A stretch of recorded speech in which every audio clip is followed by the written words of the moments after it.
할렐루야. 아멘. 네, 사순절 말씀 로드에 오신 여러분들을 환영하고 축복합니다. 제가 한번 기도하고요. 오늘 우리 시편의 말씀을 함께 보는 시간 가지도록 하겠습니다. 하나님 아버지, 오늘도 저희들을 불러주셔서 사순절의 마지막 고난 주간을 이렇게 말씀으로 함께하게 하여 주시니 감사를 드립니다. 하나님 아버지께서 우리를 사랑하셔서 아기 예수님을 보내시고 이제는 그 예수 그리스도께서 우리를 구원하시기 위하여 대속의 십자가를 지시는 이 고난 주간을 우리가 보내고 있습니다. 하나님이 한 주간을 통하여서 예수 그리스도의 삶을 우리 모두가 다시 한번 돌아보면서 우리가 이 땅 가운데서 어떻게 살아가야 하는지를 우리 스스로가 점검하며 결단하는 시간 되게 하여 주시옵소서. 예수님의 이 마지막 일주일이 우리를 위하여 십자가를 지셨던 길이면서도 우리를 살릴 수 있는 유일한 길이었기에 기쁘게 또 이 길을 가셨던 주님을 바라보며 우리도 이 땅 가운데서 주님을 따라갈 수 있는 귀한 제자로서 살아갈 수 있는 우리들 되게 하여 주시옵소서. 오늘 함께하는 우리 주화길교회 모든 성도들, 또 온라인으로 함께 하시는 모든 분들에게도 하나님의 은혜가 가득한 시간 되게 하여 주시옵소서. 하나님 아버지께 온전히 의탁드리오며 살아계신 우리 구주 예수님의 이름으로 기도드리옵나이다. 아멘. 할렐루야. 네, 오늘은 늘 이제 옆에 이제 우리 소그룹실에서 같이 하다가 이렇게 분당에서 같이 다 모여서 함께 하니까 분위기도 좀 달라진 것 같고요. 또 어색하기도 하지만 그럼에도 불구하고 하나님께서 우리에게 많은 은혜를 또 주실 줄 믿습니다. 아멘. 네, 계속해서 우리 시편 말씀 보고 있는데요. 오늘 우리가 함께 나누고자 하는 말씀은 시편 61편에서 65편까지의 말씀입니다. 우리 다 같이 찾으셔서 제가 한 절 읽고요. 우리 자매님이 2절, 형제님이 3절, 이렇게 저랑 자매님들, 형제님들 이렇게 돌아가면서 한 절씩 교독하도록 하겠습니다. 61편인데요. 제가 먼저 1절을 봉독하도록 하겠습니다. 하나님이여, 나의 부르짖음을 들으시며 내 기도에 유의하소서. 내 마음이 약해질 때 땅끝에서부터 주께 부르짖으오리니 나보다 높은 바위에 나를 인도하소서. 주는 나의 피난처시요 원수를 피하는 견고한 망대이심이니이다. 내가 영원히 주의 장막에 머물며 내가 주의 날개 아래로 피하리이다. 주 하나님이여, 주께서 나의 서원을 들으시고 주의 이름을 경외하는 자가 얻을 기업을 내게 주셨나이다. 주께서 왕에게 장수하게 하사 그의 나이가 여러 대에 미치게 하시리이다. 그가 영원히 하나님 앞에 거주하리니 인자와 진리를 예비하사 그를 보호하소서. 그리하시면 내가 주의 이름을 영원히 찬양하며 매일 나의 서원을 이행하리이다. 아멘. 네, 오늘 우리가 나누고자 하는 말씀은 시편 61편에서 65편입니다. 그 중에서 우리 61편의 말씀을 같이 잘 읽어 주셨습니다. 자, 시편 61편에 보니까 표제어가 있는데요. 표제어가 어떻게 되어 있을까요? 다윗의 시, 인도자를 따라 현악에 맞춘 노래라고 되어 있습니다. 우리 시편에 가장 많은 시편을 적었던 다윗이 계속해서 시를 적고 있는데요. 오늘도 계속해서 다윗의 시편을 중심으로 함께 살펴보도록 하겠습니다. 네, 먼저 1절의 말씀을 한번 보시면요. 1절에 이렇게 기록되어 있습니다. 하나님이여, 나의 부르짖음을 들으시며 내 기도에 유의하소서. 이렇게 되어 있습니다. 시편 61편이에요. 네, 우리 하람이 같이 찾아서 보면 좋을 것 같습니다. 네, 시편 61편은요. 1절에서 이야기하는 것처럼 비탄시 중에 하나입니다. 비탄시라는 것, 슬픔을 노래하면서 하나님께서 나를 도와주실 것을 고백하는 시편, 그게 비탄시인데 61편도 비탄시 중에 하나다라는 것입니다. 1절에서 이야기하는 중에 보니까 나의 부르짖음을 들으시며 내 기도에 유의하소서라고 되어 있습니다. 여기서 부르짖다라고 하는 단어를 살펴보니까요, 절규하다 이런 뜻이 있대요. 그러니까 하나님 앞에서 하나님이여 절규하며 외치는 저의 소리를 들어주십시오. 하나님께서 저의 음성을 들어주십시오. 이렇게 고백하는 거죠. 그런데 또 보니까 뒤에 특이한 표현이 나오는데 내 기도에 유의하소서라는 표현이 등장합니다. 그래서 유의하소서라는 것도 이렇게 살펴보니까요, 경청하다 이런 의미가 있대요. 원어의 의미가. 그러니까 하나님 내 기도를 경청해 주십시오. 하나님께서 저의 목소리를 들어주셔서 저의 기도의 내용이 무엇인지를 하나님께서 친히 다 들어주시기를 원합니다. 이런 뜻이 담겨 있다는 거죠. 계속해서 비탄시라고 이야기했던 것처럼 이 61편을 기록하고 있는 다윗의 심령 안에는 하나님 앞에서 슬픔도 있고 아픔도 있고 절망도 있지만 하나님이 나의 기도를 들어주실 것이다. 그렇게 내 기도를 들어주십시오 하고 하나님께 간절히 요청하고 있다는 거죠. 그래서 학자들이 이 내용이 그럼 언제 쓰여진 시일까 이렇게 좀 배경을 찾아봤더니 압살롬이 반역을 하잖아요. 아들이 왕이 되기 위해서 반란을 하고 예루살렘에 들어왔을 때 다윗이 예루살렘 성을 버리고 도피를 하잖아요. 그래서 요단 동편에 있는 마하나임으로 가서 바르실레를 만나잖아요. 그러니까 이 과정 안에서 도피해가는 과정 속에서 이 시편을 기록하고 있다. 그러니까 아들의 반란으로부터 도망가면서 하나님 이런 어려운 가운데 있는 저를 기억해 주시고 하나님께서 저를 긍휼히 여겨주셔서 저의 기도를 들어주십시오. 저의 이 외침과 부르짖음과 하나님 앞에서의 탄식을 하나님께서 집중해서 저의 목소리를 들어주십시오. 그렇게 1절에서 고백하고 있다는 겁니다. 2절에도 보니까요, 이렇게 이야기합니다. 내 마음이 약해질 때에 땅끝에서부터 주께 부르짖으오리니 나보다 높은 바위에 나를 인도하소서. 그러니까 자기의 상태가 얼마나 어려운지를 이렇게 고백하고 있다는 거죠. 그래서 3절에 주는 나의 피난처시고 원수를 피하는 견고한 망대이십니다. 그래서 4절에 내가 영원히 주의 장막에 머물며 내가 주의 날개 아래에 피하리이다. 다윗은 계속해서 표현하죠. 여러 번 반복되어졌던 표현인데 주님께로 피합니다. 하나님께 피합니다. 사람을 의지하지 않고 하나님께로 피해 나아갑니다. 저를 지켜주십시오. 그런 이야기를 계속해 나아갑니다. 그리고 5절에는 이런 이야기를 합니다. 주 하나님이여 주께서 나의 서원을 들으시고 주의 이름을 경외하는 자가 얻을 기업을 내게 주셨나이다. 그러니까 하나님께서 과거에 저에게 주셨던 은혜를 기억합니다. 과거에 주셨던 그 은혜가 지금도 앞으로도 있기를 원합니다 라고 하는 모습으로 6절, 7절, 8절까지 이어지고 있습니다.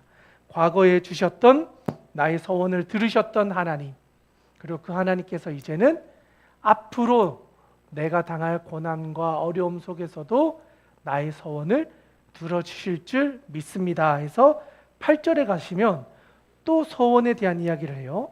우리 8절은 같이 한번 읽어보겠습니다. 8절 말씀 같이 한번 읽겠습니다. 시작. 그리하시면 내가 주의 이름을 영원히 찬양하며 매일 나의 소원을 이행하리이다. 아멘. 여기서도 동일하게 나의 소원이라는 단어를 쓰고 있잖아요. 아까 5절에서도 쓰고 있고 8절에도 쓰고 있는데 소원이라는 게 내가 하나님과 약속한 것, 하나님 앞에서 제가 이렇게 하겠습니다 하고 결단한 것이잖아요. 과거에도 나의 결단을 들어주시고 응답해 주셨던 것처럼 앞으로도 하나님께서 나의 소원을 이루어 주실 것을 믿고 그 소원을 제가 이행하겠습니다. 어떤 어려움이 있더라도 내가 고백했던 것을 지키겠습니다 라고 하면서 하나님 앞에서 결단하고 있다는 겁니다. 그래서 시편 61편은요 어려운 상황이지만 그럼에도 불구하고 하나님께 내가 하겠다고 약속했던 이 서원을 반드시 지키면서 이 여정을 끝까지 걸어가겠습니다. 하나님께서 저의 삶을 책임져 주십시오라고 탄원하면서 하나님 앞에 기도하는 시편이다 할 수 있겠습니다. 네, 여기까지 하면 61편의 말씀 우리 같이 한번 잘 정리가 된 것 같고요. 이제 계속해서 62편의 말씀으로 넘어가서 계속해서 하나님의 말씀을 살펴보도록 하겠습니다. 네, 동일하게 62편도 제가 1절을 읽고요. 자매님들이 2절, 형제님들이 3절 이렇게 해서 계속 읽어보도록 하겠습니다. 제가 먼저 읽겠습니다. 나의 영혼이 잠잠히 하나님만 바라며 나의 구원이 그에게서 나오는도다. 오직 그만이 나의 반석이시요 나의 구원이시요 나의 요새이시니 내가 크게 흔들리지 아니하리로다. 넘어지는 담과 흔들리는 울타리 같이 사람을 죽이려고 너희가 일제히 공격하기를 언제까지 하려느냐. 그들이 그를 그의 높은 자리에서 떨어뜨리기만 꾀하고 거짓을 즐겨하니 입으로는 축복이요 속으로는 저주로다. 나의 영혼아 잠잠히 하나님만 바라라. 무릇 나의 소망이 그로부터 나오는도다. 오직 그만이 나의 반석이시요 나의 구원이시요 나의 요새이시니 내가 흔들리지 아니하리로다. 나의 구원과 영광이 하나님께 있으며 내 힘의 반석과 피난처도 하나님께 있도다. 백성들아 시시로 그를 의지하고 그의 앞에 마음을 토하라. 하나님은 우리의 피난처시로다. 아 슬프도다. 사람은 입김이며 인생도 속임수이니 저울에 달면 그들은 입김보다 가벼우리로다. 포악을 의지하지 말며 탈취한 것으로 허망하여 지지 말며 재물이 늘어도 거기에 마음을 두지 말지어다. 하나님이 한두 번 하신 말씀을 내가 들었나니 권능은 하나님께 속하였다 하셨도다. 주여 인자함은 주께 속하오니 주께서 각 사람이 행한 대로 갚으심이니이다. 아멘. 네, 시편 62편의 말씀 잘 읽어 주셨습니다. 자, 표제어 한번 볼까요?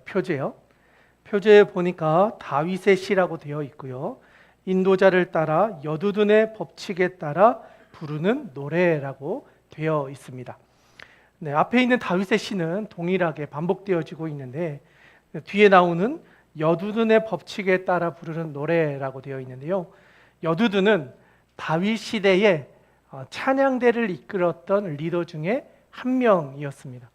그러니까 하나님께 예배하는 사람이었기 때문에 찬양 인도자가 부르는 금 안에 곡조가 있었던 것으로 보여지고 그가 불렀던 곡조에 맞춰서 이 노래를 불러라 이제 이렇게 이야기를 하는 것이죠.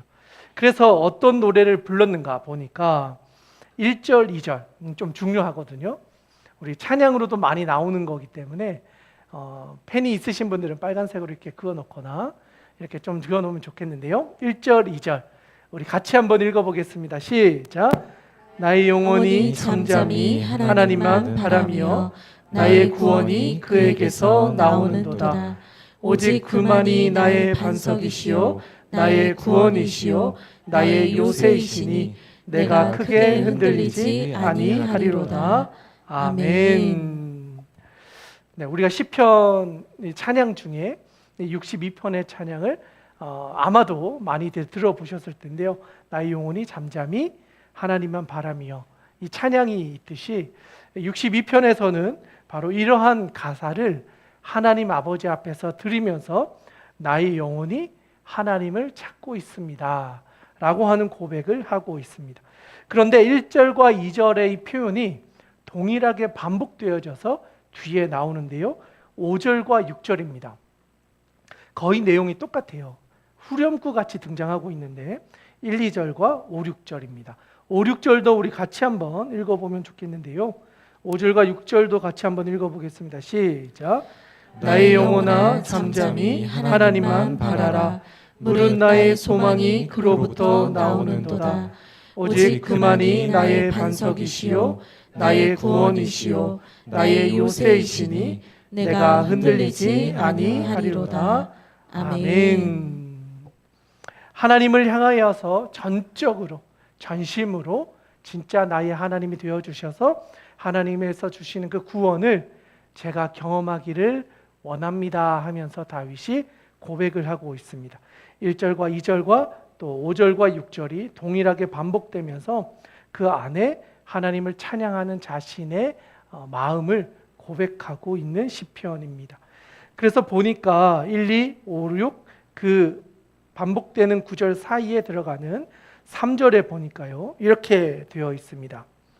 넘어지는 담과 흔들리는 울타리 같이 사람을 죽이려고 너희가 일제히 공격하길 언제까지 하려느냐. 그들이 그를 그의 높은 자리에서 떨어뜨리기만 꾀하고 거짓을 즐겨하니 입으로는 축복이요 속으로는 저주로다. 가증한 원수들의 무자비한 비난과 공격에 대해서 하나님께 탄원하고 있는 거죠. 하나님, 이런 사람들의 고백이 들려집니다. 하나님이 이야기를 다 들어주십시오. 그리고 이 억울함 속에 있는 저를 하나님께서 긍휼히 여겨주십시오. 그런 마음으로 고백하고 있다는 거죠. 그렇기 때문에 7절에 가보시면 나의 구원과 영광이 하나님께 있으며 내 힘의 반석과 피난처도 하나님께 있도다. 사람들은 이렇게 나를 모함하고 나를 시기하고 질투하고 죽이려고 하는데 하나님만은 나를 기억해 주시고 나를 지켜주시고 나를 보호해 주실 것이다. 하나님만이 나의 구원과 나의 반석과 피난처가 되십니다 하면서 고백하고 있습니다. 그래서 8절에 보니까 백성들아 시시로 그를 의지하고 그의 앞에 마음을 토하라. 하나님은 우리의 피난처시로다. 다윗은 한 나라의 왕이면서도 동시에 하나님 앞에서 살아가는 신실한 그리스도인이었습니다. 왕의 자리에 있었기 때문에가 아니라 그가 하나님 앞에서 어떻게 보면 신 앞에 선 단독자라는 표현처럼 내가 하나님 앞에서 거룩하게 살아가려고 최선을 다해 살아왔던 사람이었기 때문에 바로 그가 섬겼던, 그가 함께했던 많은 민족들 또는 백성들에게도 나의 그 하나님이 선하시기 때문에 너희들도 그 하나님 아버지 앞에 기도하고 토해내고 하나님 아버지 앞에 나아가면 하나님께서 우리의 구원자가 되어주실 것이다. 나의 구원자가 우리 이스라엘의 구원자가 되실 것이다 하는 고백을 해주고 있다는 겁니다. 그래서 11절, 12절은 좀 결론적인 이야기인데요. 우리 같이 한번 읽어보면 좋겠습니다. 11절, 12절 같이 한번 읽겠습니다. 시작. 하나님이 한두 번 하신 말씀을 내가 들었나니 권능은 하나님께 속하였다 하셨도다. 주여 인자함을 주께 속하오니 주께서 각 사람이 행한 대로 갚으심이니이다. 아멘. 하나님께서는 한두 번 하신 말씀을 분명히 이루시고 하나님의 공의를 성취하실 것이기 때문에 우리가 행한 모든 것들에 대한 우리의 인생에 대한 결과를 하나님이 주실 것임을 기억합니다. 그렇기 때문에 우리가 하나님 앞에서 정직하게 하나님의 뜻을 따라 살아가야 한다는 것을 잊지 말아야 됩니다. 우리의 신앙을 잘 지키며 나아갈 때 하나님은 우리를 의로운 사람들을 하나님께서 지켜주셔서 하나님의 공의로 우리를 보호해 주시고 하나님의 은혜 안에 우리를 머물게 해 주실 것입니다. 그렇기 때문에 하나님이 우리의 피난처가 되시고 우리의 힘이 되시고 우리의 구원이 되실 것입니다. 이러한 고백을 선포하고 있습니다. 그래서 62편은요 여두둔이 고백했던 이 찬양의 방식을 가지고 나의 영혼이 잠잠히 하나님만 바라며 나의 구원이 오직 하나님께로부터 나옵니다 하는 고백을 통해서 하나님이 우리의 구원자 되심을 다윗 자신에게도 선포하지만 이스라엘 백성들도 이것을 기억하며 그렇게 살아가기를 권면하고 있다 할 수 있겠습니다. 자, 이제 63편으로 한번 넘어가 보겠는데요. 63편도 동일하게 제가 읽고요. 자매님들, 형제님들 이렇게 한 절씩 읽어보도록 하겠습니다. 제가 먼저 1절의 말씀을 봉독하겠습니다. 하나님이여 주는 나의 하나님이시라. 내가 간절히 주를 찾되 물이 없어 마르고 황폐한 땅에서 내 영혼이 주를 갈망하며 내 육체가 주를 앙모하나이다. 내가 주의 권능과 영광을 보기 위하여 이와 같이 성소에서 주를 바라보았나이다. 주의 인자하심이 생명보다 나음으로 내 입술이 주를 찬양할 것이라. 이러므로 나의 평생에 주를 송축하며 주의 이름으로 말미암아 나의 손을 들리이다. 골수와 기름진 것을 먹은가 같이 나의 영혼이 만족할 것이라. 나의 입이 기쁜 입술로 주를 찬송하되 내가 나의 침상에서 주를 기억하며 새벽에 주의 말씀을 작은 소리로 읊조릴 때에 하오리니. 주는 나의 도움이 되셨음이라. 내가 주의 날개 그늘에서 즐겁게 부르리이다. 나의 영혼이 주를 가까이 따르니 주의 오른손이 나를 붙드시거니와. 나의 영혼을 찾아 멸하려 하는 그들은 땅 깊은 곳에 들어가며 칼의 세력에 넘겨져 승냥이의 먹이가 되리이다. 왕은 하나님을 즐거워하리니 주께 맹세한 자마다 자랑할 것이나 거짓말하는 자의 입은 막히리로다. 아멘. 아멘. 네, 시편 63편은요. 표제어에 한번 보시면 다윗의 시 그리고 뒤에 유다 광야에 있을 때라고 되어 있습니다. 자, 유다 광야에 있을 때 이때가 언제냐? 아까 우리 62편에서도 보았던 것처럼 61편과 2편에도 나오는 것처럼 압살롬의 반역으로 인해서 다윗이 도망을 갔던 그 시기에 요단 동편으로 가기 전 요단 서편에 있었을 때에 건너가기 직전 그 광야가 오늘 말하고 있는 유다 광야라고 보여지는 장소입니다.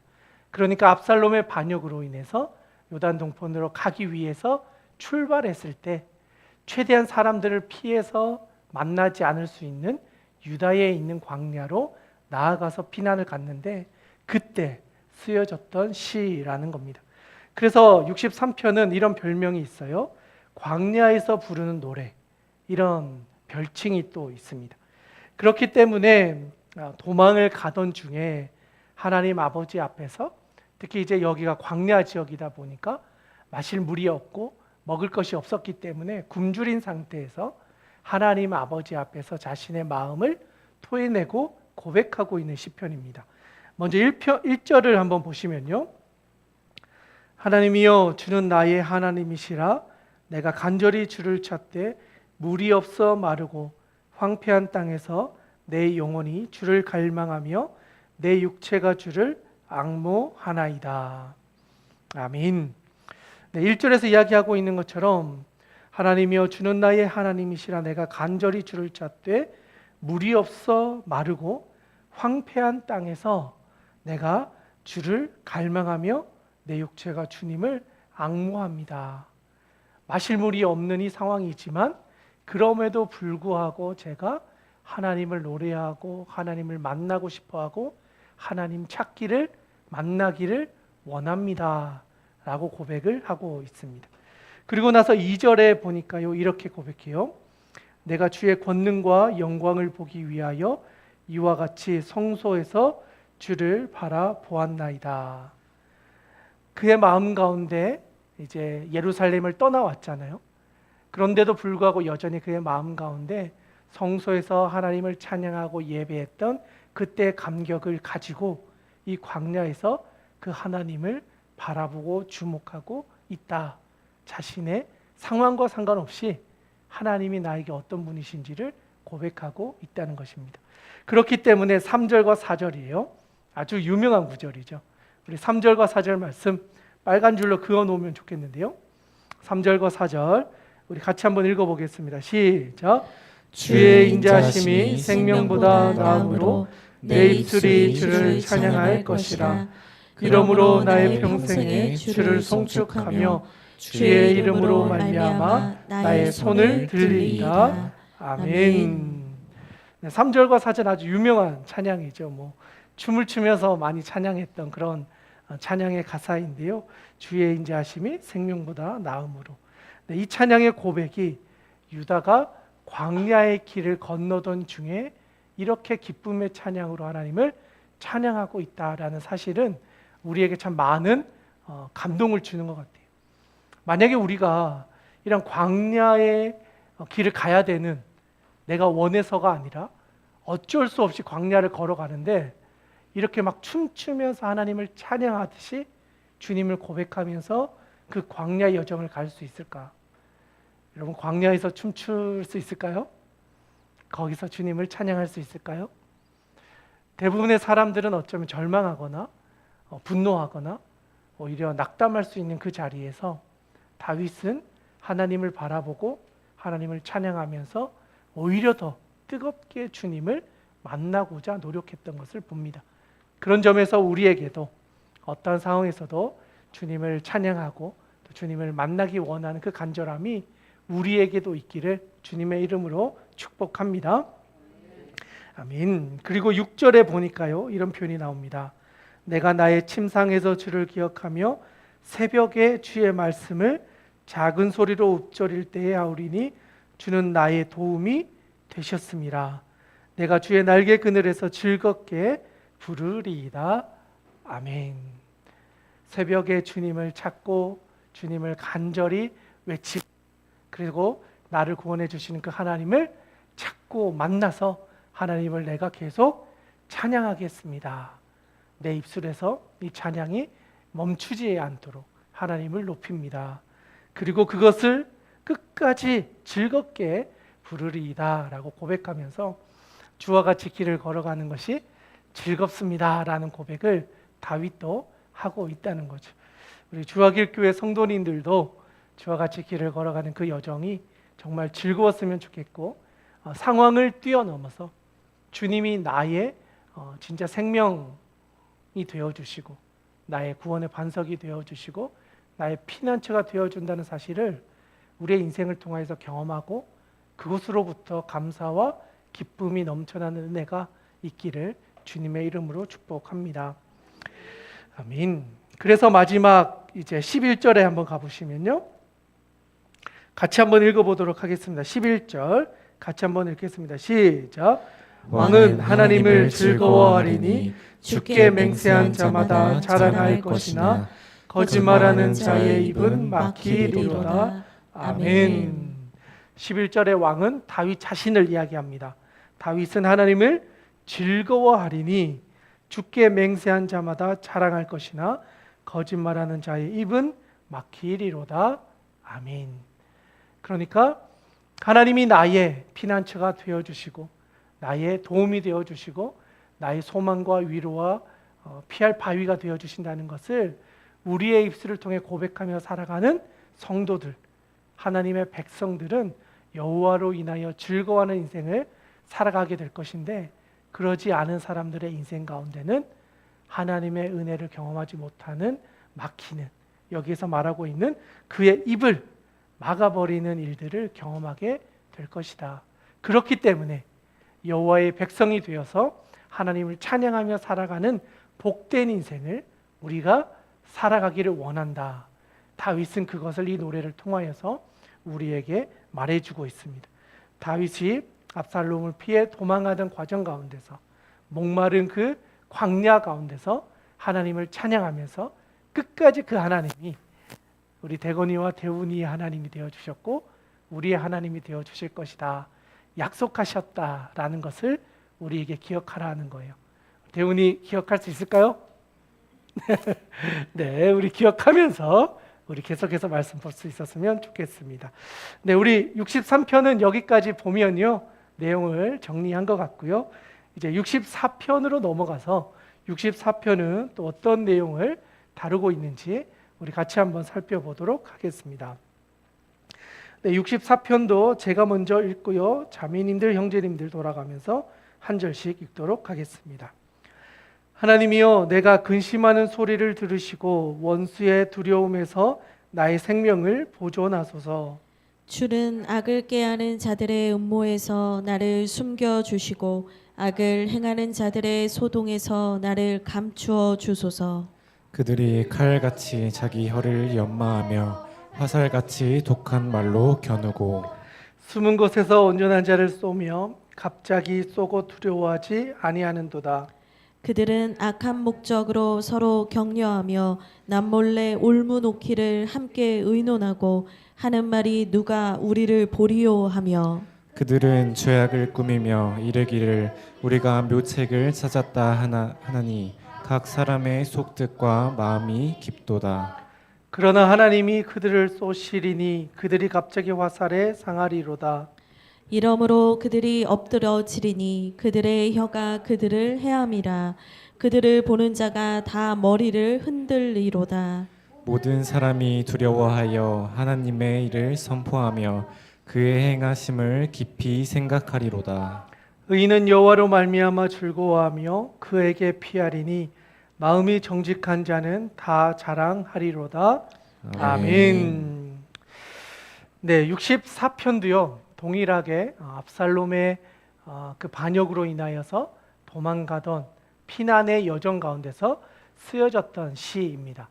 오늘은 좀 공통적으로 61편부터 65편의 대부분의 이야기가 압살롬과 관련되어진 배경에서 쓰여졌던 시가 주를 이루고 있습니다.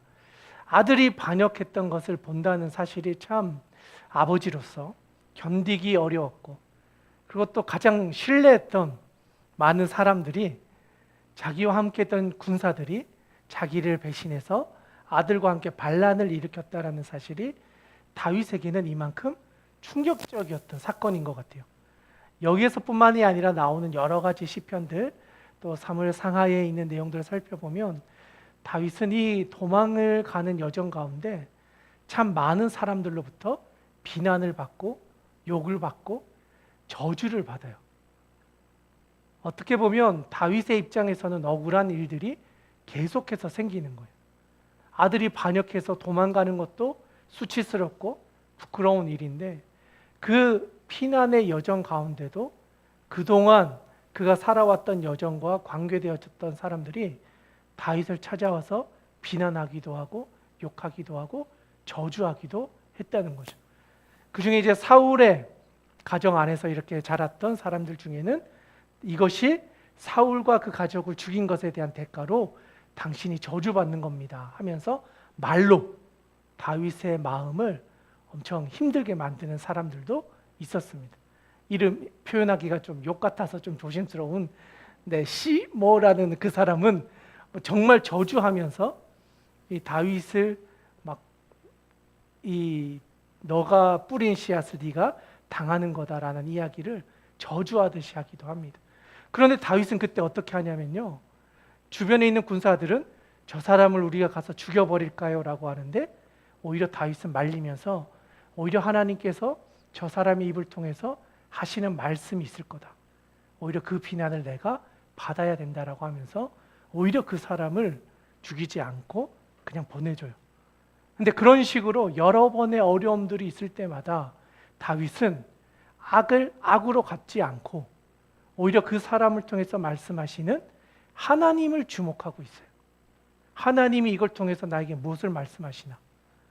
우리는 이 상황 때문에 못 견뎌 하는데 다윗은 그 상황 뒤에 계신 하나님을 보면서 이 상황을 통해 하나님 지금 나에게 무엇을 말씀하시는가에 대해서 집중하면서 그것을 해결하기 위해서 아침마다 주님을 찾고 어려울 때마다 주님을 찾고 목마른 가운데서도 주님을 찾고 그리고 도망을 가는 여정 가운데서도 주님을 찾으면서 어떻게 보면 예수님께서도 하나님의 뜻을 이 땅 가운데 이루시기 위해서 가장 많이 하셨던 게 하나님의 뜻을 알아가는 과정에 집중하셨어요.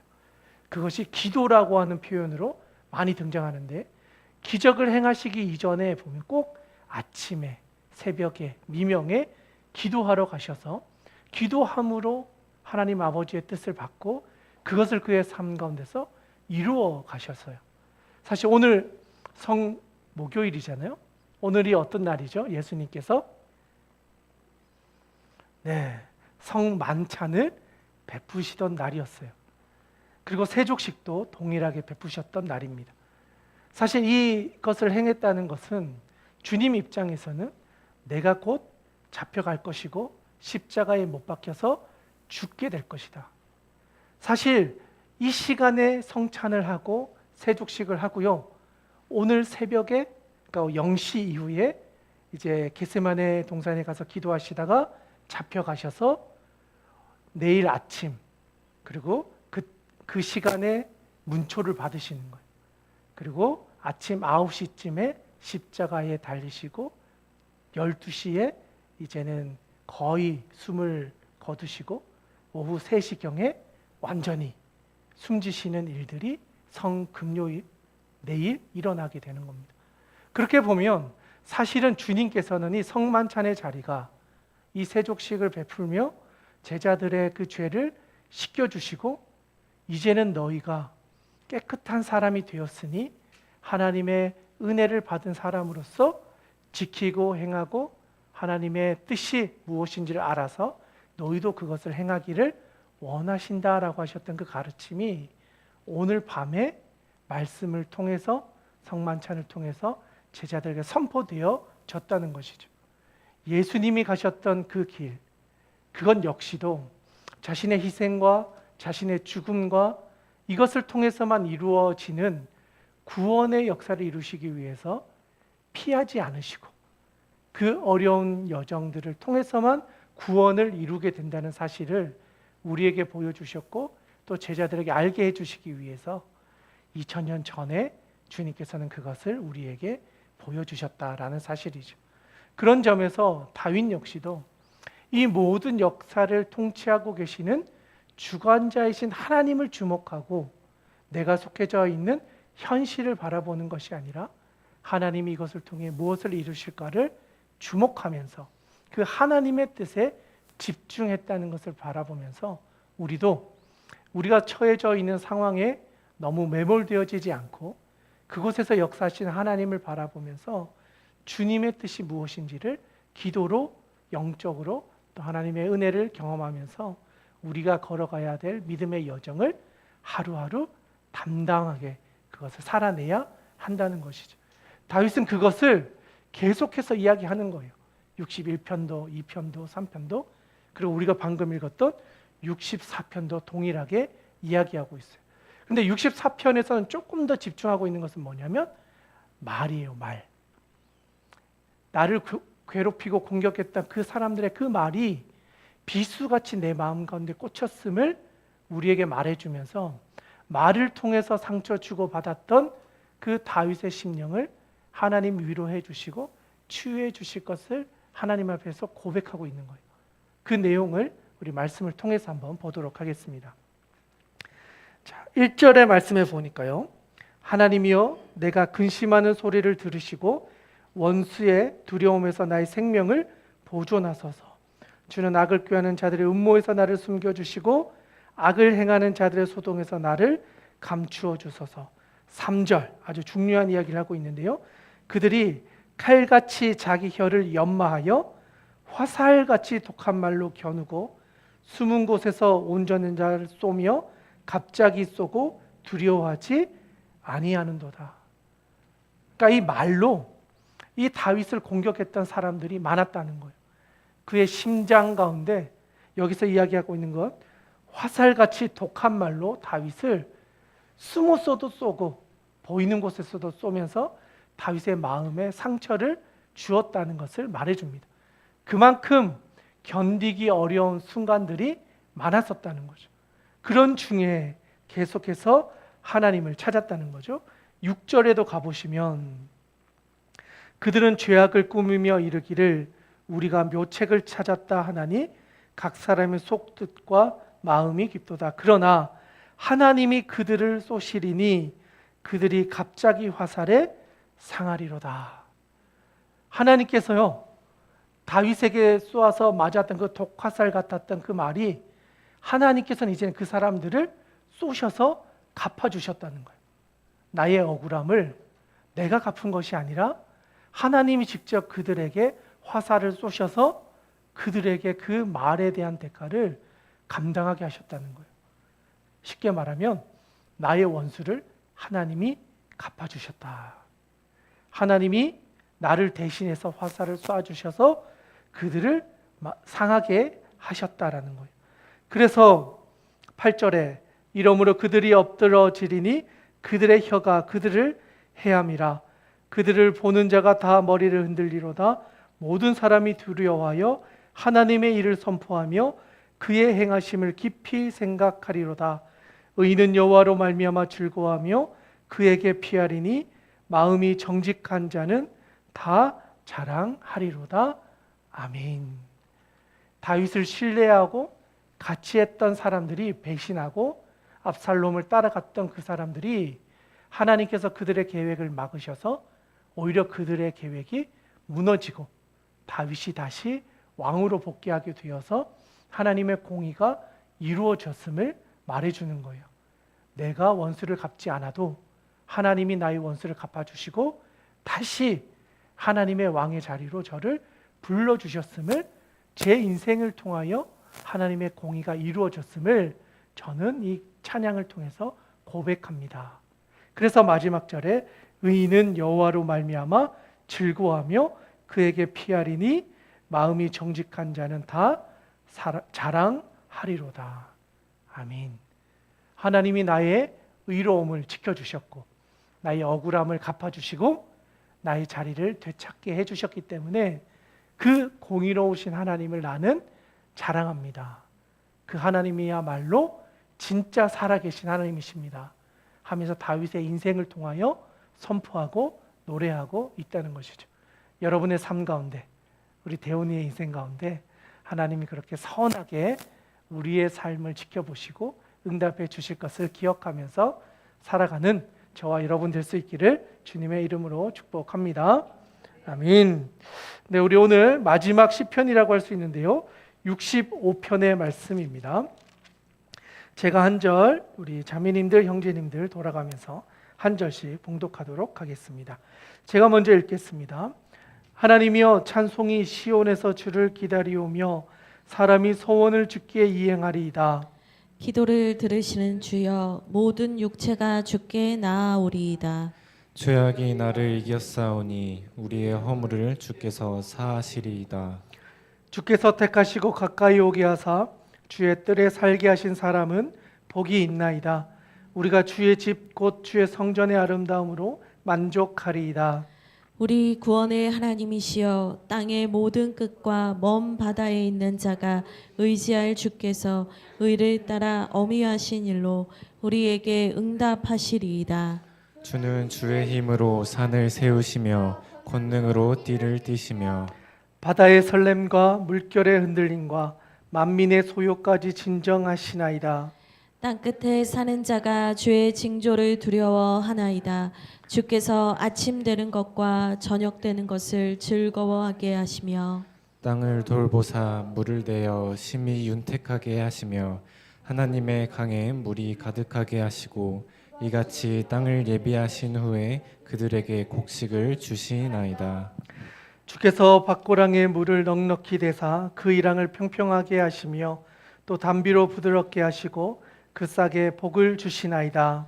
주의 은택으로 하늘을 관씌우시니 주의 길에는 기름방울이 떨어지며 들의 초장에도 떨어지니 작은 산들이 기쁨으로 띠를 띠었나이다. 초장은 양떼로 옷 입었고 골짜기는 곡식으로 덮였음에 그들이 다 즐거이 외치고 또 노래하나이다. 아멘. 아멘. 네, 끝까지 잘 읽어주셨습니다. 오늘 마지막 시편인데요, 65편. 네, 표제어를 한번 봐주시면 동일하게 다윗의 시이고요, 인도자를 따라 부르는 노래라고 합니다. 지금까지는 계속 다윗이 압살롬과 관련되어진 시편이었다고 한다면 이 65편은요, 그거와는 조금 다르게 하나님 아버지 앞에 감사하며 예배하는 시편, 그래서 감사 예배시라고 불려지는 시편입니다. 그리고 어떤 분들은 이것이 추수 감사절에 우리가 많이 부르는 찬양시로 알려져 있는 시편이다 라고 하기도 합니다. 그만큼 65편은요 하나님께서 우리에게 주신 것, 1년 동안 우리에게 주시는 그 열매를 감사하면서 하나님 아버지 앞에 이것이 다 하나님께서 주신 것입니다. 그리고 이 영광을 하나님께 다시 돌려드립니다. 하나님께서 매일의 삶 가운데 주셨던 이 은혜를 우리가 잊지 않고 살아가겠습니다. 하나님의 매일의 은혜를 경험하며 살아가는 우리는 복된 사람입니다. 그 하나님을 감사하며 찬양합니다. 하면서 쓴 시편이 65편입니다. 그래서 먼저 1절 말씀 우리 한번 보도록 하겠는데요. 1절에 보니까 하나님이여 찬송이 시온에서 주를 기다려오며 사람이 서원을 주께 이행하리이다. 기도를 들으시는 주여 모든 육체가 주께 나아오리이다. 아멘. 여기서 말하고 있는 모든 사람들은요, 이스라엘 백성들, 그들이 살아가는 삶의 자리에 하나님께서 주셨던 것들, 우리가 서원했던 것들을 다 이행하며 기도하는 우리들.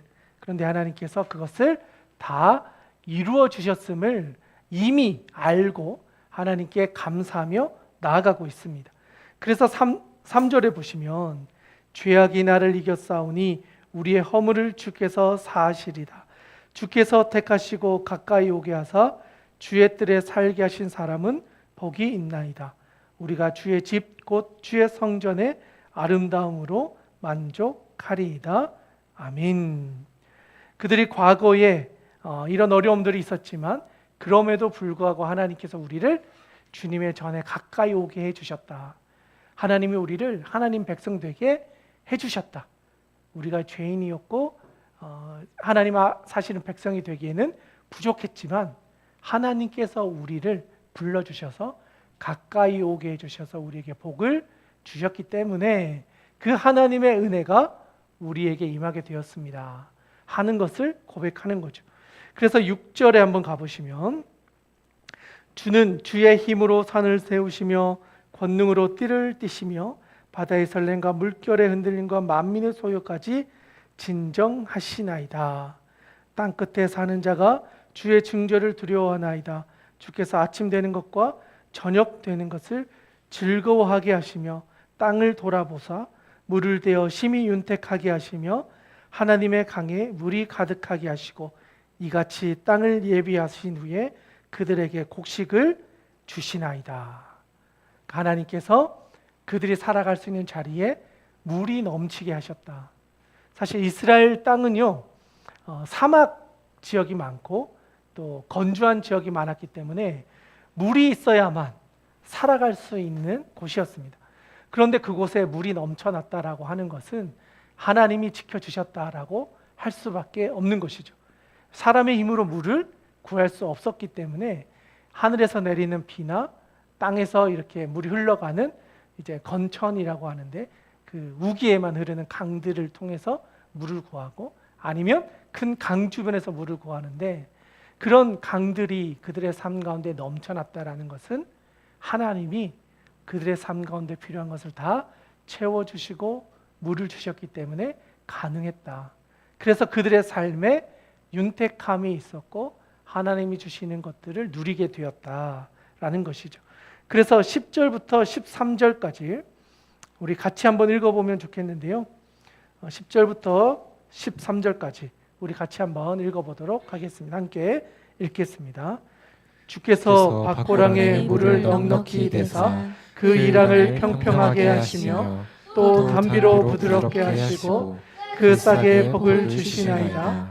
주의 은택으로 한 해를 관시우시니 주의 길에는 기운 방울이 떨어지며 들의 초장에도 떨어지니 작은 산들이 기쁨으로 띠를 띄었나이다. 초장은 양떼로 옷 입었고 골짜기는 곡식으로 덮였음에 그들이 다 즐거이 외치고 또 노래하나이다. 아멘. 네, 마지막 이제 아래에 있는 10절 이하에 있는 내용은 그 결실이 어떻게 맺혀졌는지를 말해주고 있습니다. 물을 주실 뿐 아니라 기름이 넘치게 하시고 그들이 한 모든 농사와 곡식들이 풍성하여서 먹을 것이 풍성하고 넘쳐나고 이제는 뭐 누구나 먹을 것이 넘쳐나는 상황에 놓이게 되어졌다라는 것이죠. 그래서 마지막에도 보면 초장은 양떼로 옷을 입었고 골짜기는 곡식으로 덮여졌고 그들이 다 즐거이 외치고 또 노래하나이다. 그러니까 하나님께서 주시는 은혜로 말미암아 그들의 삶의 자리에 감사와 찬양이 넘치게 되었다. 이것이야말로 하나님께서 우리에게 주신 모든 것에 대한 감사 찬양의 시로 우리에게 하나님 아버지를 이렇게 경외하며 높이는 인생을 살아가라, 다윗은 말씀해 주고 있다라는 거죠. 그러니까 어떻게 보면요, 다윗은 고난 중에만 찬양했던 게 아닌 거죠. 내가 잘 될 때도 하나님을 찬양했고, 내가 어려울 때도 찬양했고, 아들이 나를 죽이려고 할 때도 찬양했고, 내가 어쩔 수 없이 도망을 가서 미친 척해서 아기스왕 앞에서 수치를 당할 때에도 하나님께 탄원하면서, 그럼에도 불구하고 하나님이 나의 피난처이심을 고백하면서 하나님께 나의 삶을 의탁할 때 그의 입술 가운데서는 어쨌든 하나님의 은혜를 구하며 나아갔다는 거죠. 그러니까 상황이 다윗을 그 신앙을 무너뜨릴 수 없었다.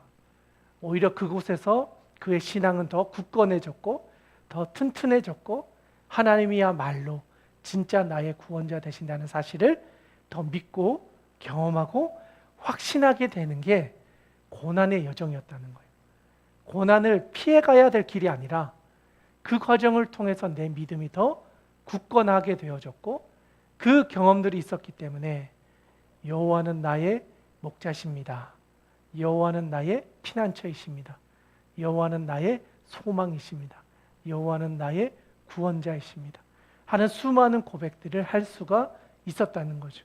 그렇기 때문에 다윗이 살아가면서 누렸던 하나님의 은혜, 매일의 은혜, 오늘을 살아갈 수 있는 힘, 매일 주셨던 그 은혜야말로 다윗이 매일의 삶 가운데서 우리가 놓치지 말아야 할 그리스도인의 삶의 방식이다.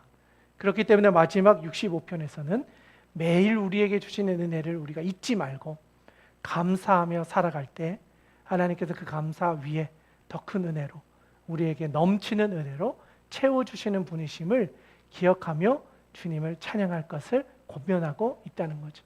오늘 이 자리에 있는 분들, 그리고 또 온라인으로 함께 하시는 모든 분들에게 늘 우리에게 주시는 이 매일의 은혜를 경험하고 그 매일의 은혜를 통하여 감사하며 살아갈 때 하나님께서는 우리의 삶 가운데 만나와 메추라기를 넘어 지금까지 맛보지 못했던, 진짜 이 땅에서 맛볼 수 없는 은혜를 여러분의 인생 가운데 경험하게 해 주실 것입니다.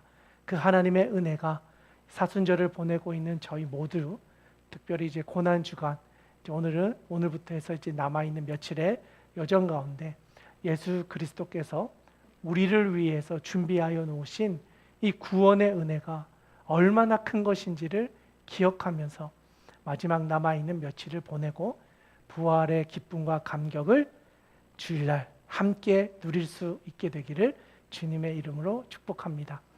네, 오늘 우리가 살펴보았던 65편까지의 내용은 여기까지 보면 될 것 같습니다. 네, 그러면 오늘의 말씀은 여기까지 하고요. 제가 한번 기도하고 또 하나님께서 우리에게 주셨던 귀한 성찬 예식을 함께 진행하도록 하겠습니다. 제가 한번 기도하겠습니다.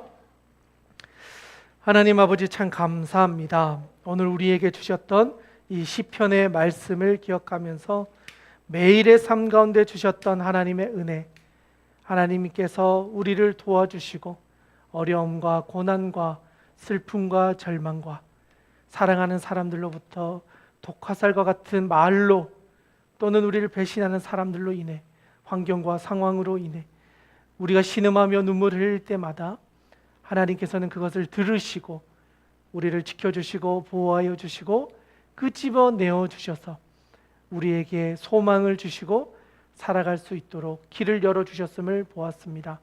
하나님, 다윗에게 주셨던 그 하나님의 은혜가 오늘 이 자리에 있는 우리들에게도 임하게 하여 주시옵소서. 우리도 주님과 함께 이 인생을 살아가며 수많은 고난의 여정을 믿음으로 승리하고 찬양으로 선포하며 하나님께서 주시는 능력을 맛보며 하나님을 끝까지 찬양하며 고백하는 주와 길 교회 성도들 다 되게 하여 주시옵소서. 그 하나님의 은혜가 오늘 이 자리에 가득하게 하여 주시옵소서. 하나님께서 주신 은혜를 기억하며 오늘도 주와 같이 즐겁게 길을 걸어가는 귀한 하루 될 수 있도록, 그런 시간 될 수 있도록 오늘 이 시간 가운데 역사하여 주시옵소서. 하나님 아버지께 모든 것을 의탁드리오며 살아계신 우리 구주 예수님의 이름으로 감사하며 기도드리옵나이다. 아멘.